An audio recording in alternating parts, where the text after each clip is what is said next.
Domain Threat is all over us. Domain, you're very generous. I appreciate you. And I know that's not your name, your real name. It's a good fake name, Domain Threat. And you just gave another one. Dude, you are papered up. Domain.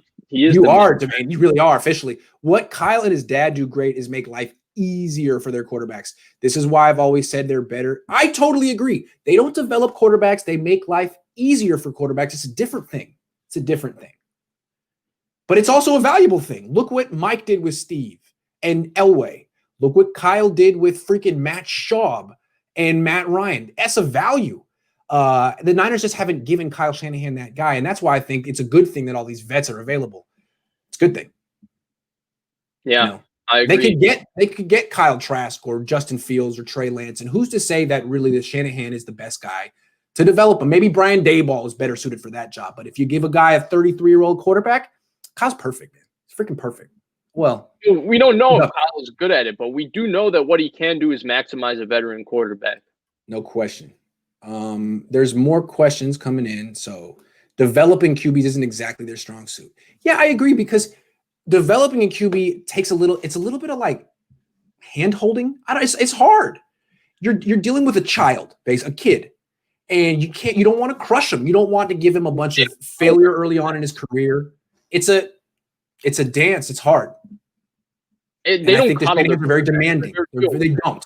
That's the thing. They do not coddle. And maybe it takes a little bit of coddling, like, hey, you're really good. I'm not going to let you play yet. They don't have time for that. And I don't know. So maybe that's why it's a good thing that they're looking veteran instead of rookie. You know, maybe Justin Fields should be better off going to a guy like, I don't know, wherever he goes. He should go to basically Andy Reid, but Andy Reid can only coach so many quarterbacks at once. I actually feel like Andy Reid would do a good job with Justin Fields, but he would do a good job with so many guys. I mean, he won with Chad Henne. Freaking Chad Henne. All right. Domain Threat again, dude. Wise. Thank you. Dude, I feel like I got to take you out for dinner now. All right. Bringing back the quarterback coach is great. Quarterback fundamentals have regressed since he's left. Turn on Jimmy Garoppolo 2018. He's the same. 2018, Jimmy Garoppolo is the same exact player from the footwork standpoint. That's the new Jimmy problem, that if he fixes that, he's going to be great. It's the same. No, he was flat-footed in 20. He was flat-footed. Yeah, it's partially a Jimmy Garoppolo problem, and it's not like these quarterback coaches are just going to make a fundamental change to me. And then you brought up the fact that, you know, hey, maybe Jimmy didn't want Rick Scangarillo. That's the thing, dude. Think about it realistically. All right, you're Jimmy Garoppolo. You have $85 million. Does it matter which quarterback coach making $100,000 a year is telling you about are you even listening? No. It's like, okay, Rich. Okay, Shane. No. It's like, I'm going to do what I do. Didn't you bring up the fact that he wanted? That's true. He didn't even want these guys. He doesn't have to listen to them. He didn't want him. He had his own guy in New England that he was thinking about asking. He didn't make it. He's not that kind of diva. He goes with the flow. But honestly, do you think it really matters? I think it's a good point. Like, he's going to play the way he wants to play regardless, unless he's back in New England and Bill Belichick says, Jimmy, what the hell is that? Then he'd be, okay, coach, I hear you, coach. I'll do what you want me to do, coach. But here he's like, Rich, I appreciate you getting me up to speed that one time 4 years ago, but I'm going to play how I play, I think. That's what I see from Jimmy. I mean, it's been so many times where Kyle Shanahan's going up to him on the sideline and be like, set your freaking feet, where I just feel like Jimmy's like, just take me how I am or get rid of me. The point is the footwork was bad. Like, if you think the footwork is bad now, it was still a problem in the 3 games he played in 2018. Like, how bad was the Detroit game when he just planted himself back there and he would just look around, but he wouldn't want to throw an interception? He says it actually is his real name. Well, if that's the case, then you have the best name of all time. Yeah, I like your name, Domain. It's the greatest name. I love it. So, hey, why not? Who's to say it isn't? We got more. You guys are being very generous today. I appreciate it. I don't know why. Hold on. Vish is almost at monetization level on YouTube, by the way. It's almost happening. Dude's going to be with all the elite level quarterbacks with all the elite level quarterback playoff play. So all the quarterback play this playoffs has been elite level players.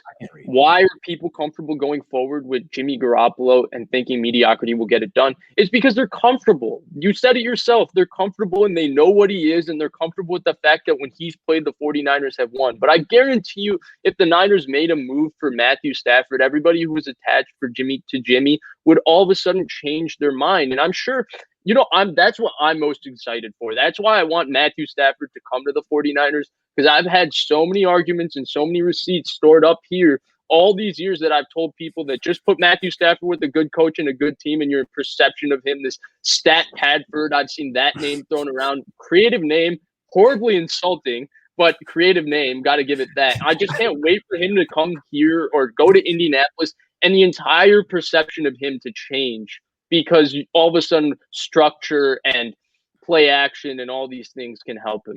Like, are we sure Stafford can win playoff games? Like, do quarterbacks win playoff games individually? Jimmy Garoppolo won 2 playoff games last year doing what? Stafford could have done that last year. Spectating. No, I think the thing with Stafford is I've got to say that every rational 49ers fan would agree that he's an upgrade over Jimmy G. I just can't understand. If you think that the Niners should stick with Jimmy G over Stafford, I got to question your ability to at least be objective. You're just a Jimmy Garoppolo fan, not even a Niner fan. You're a Jimmy G fan, and you definitely have at least one of his jerseys. But the question here, the reason it's getting interesting is I think even we underestimated just how many quarterbacks would be available. I mean, Schefter put out a list. It's like 18. Yeah. 18. So like all of a sudden it's like, well, yeah, like Stafford's a step up, but can we get greedy here? Like, can we do even better? So that's the only thing. It's an interesting offseason. Right. Yeah. Even me, I explained right earlier that if it's Aaron Rodgers, like, sorry, Matthew. Sorry, dude. 8 months. You're out of here. Yeah. I'm on the Aaron Rodgers train. Yeah. Yeah. All right. Sean, I love you, Sean. Extremely generous. Thank you. Sean says the change came, I think he's talking old school Niners. When Mike Shanahan came to the Niners, run game was sweep before he came. Yep. No zone blocking. He was still developing the zone blocking back in the early 90s. I remember his quote that he had ideas on how to develop a run game when he came. 3 times Elway lost no run game. He won 2 with the run. Yes. I believe what happened was Shanahan came to the Niners. The offensive line coach was still McKittrick, and they did some zone blocking, but also some of the stuff that McKittrick had been doing his whole time, dating back to the years with Walsh. And the first time like an full-blown zone blocking run scheme was installed on an NFL offense was when Shanahan left, became head coach, and said, I believe in this. I'm bringing in this offensive line coach and installing. I don't think it had ever been done on that scale until 1995. Did he do it with Alex Gibbs? Was that Alex Gibbs? Alex Gibbs, yes. So it was proto. It was in the proto stages. But the bigger stage the bigger point that Sean is making is, yeah, maybe they don't develop quarterbacks, but look what they do. Look what they can do. They maximize quarterback. And that's interesting. Like, a lot of people are like, oh, well, quarterback needs a wide receiver. Quarterback needs weapons. No, a quarterback needs a run game. The quarterback's best friend is a run game 1 and play action 2. And the Shanahans are right about that. They've had conviction in that for 40 years, 35, and the rest of the league is coming. It's like Don Nelson in small ball and basketball. He was adamant that small ball is the way to go, and everyone's like, no. And everyone's like, okay, he was right in retrospect. So the Shanahans are the same kind of vision, which is, again, why they're so creative. They saw where football was going, and they were right. So we got more donations, too, and then I'm going to let Vish go because it's 2 hours ahead over there. I gotta make one more point. So while you're hitting these questions, I've seen a lot of comments come in about Stafford's injury concerns. If we're gonna take Stafford off the 8 games that he's missed in the last 10 years, then we got to say no to Aaron Rodgers too and bubble wrap him. The 2 collarbones, the torn calf he played through in 2014. Aaron Rodgers has been beaten up quite a bit in his career, the similar way of Matthew Stafford. The bottom line is these 2 guys, they play when they're injured, and they play through injury, and they do it at a high level. And so I don't think, like, when you look at this is not a D Ford thing where he's had a back injury that's caused him to miss seasons, because he basically didn't play. I think the year before he went off and had the 12 and a half sacks and the Niners traded the second for him. He didn't play, and he fell in the draft in Auburn because he had back issues. I remember people were saying something was wrong with the medical of D Ford back then in the draft. So this is not like that. And Matthew Stafford's injuries, if we're gonna go there, then Deshaun Watson's had 2 ACLs in his career, and he played through the punctured lung where they wouldn't even put him on the plane. He drove to Dallas to go play the game. So we could say with all of that, you want a clean injury history, you got to go Matt Ryan. I mean, Matt Ryan, I'm sure if we went through, he's played through like broken fingers, bad ankles. Less, but I'm just saying, if that's your guy, if that's your criteria.